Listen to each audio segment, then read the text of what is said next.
பொதுவாக இந்த தன்னாட்சி என்பது வந்து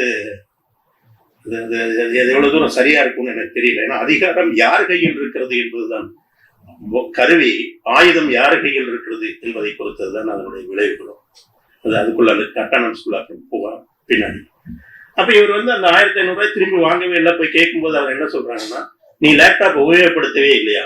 எனக்கு சொந்தமா லேப்டாப் இல்லையா, நான் வாங்கவே இல்லை. நீ சொந்தமா வாங்கலைங்கிறது இல்ல, நீ உபயோகப்படுத்தலையா? இவர் நண்பர்களுடைய லேப்டாப் வாங்கி ஒரு 4-5 தடவை வந்து வாங்கியிருக்காரு. இப்ப நான் உபயோகப்படுத்தினேன்னு சொல்றதா இல்லைன்னு சொல்றதா அப்படின்னு சொல்லிட்டு இல்ல அப்படிங்க. சரி இரு அப்படின்னு ஒருத்தரை கூட்டிட்டு வந்து, இவன் லேப்டாப் யூஸ் பண்ணியிருக்கானா, அவருடைய தான் வாங்கி இவர் உபயோகப்படுத்திருக்காரு. ஆமா உபயோகப்படுத்தலாம். இவர் எதுவும் பெரிய பொய் சொன்ன மாதிரி மறுத்துட்டு 5 நிமிடம் நீ லேப்டாப் உபயோகப்படுத்திருந்தா கூட அந்த காசு கிடையாதுன்னு சொல்லிடுறாங்க. இந்த காசை கடைசி வரைக்கும் அவரால் வாங்க முடியல. திருப்பி அங்க முடிச்சுட்டு எம்பில் பண்றதுக்காக போய் சேர்ந்தா வரிசையில் உட்கார்ந்துருக்காரு. யாரு எழுத்து, இப்ப இந்த மேல குற்றச்சாட்டு என்ன, எழுத்து கேள்வி கேட்கிறான், உரிமைகளை கேட்கிறான்.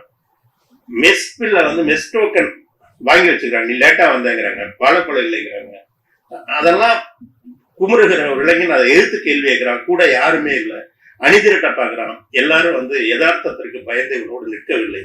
இவன் எழுத்துத்தான் கேட்டான், பெரிய போராட்டம் தான் நடத்தல. அது தயங்கி கேட்கிற கேள்வியை பொறுத்து கொள்ளாமல் எம்பிலுக்கு நிற்கும் போது வந்து ஒட்டுறாங்க செலக்ஷன் லிஸ்ட்.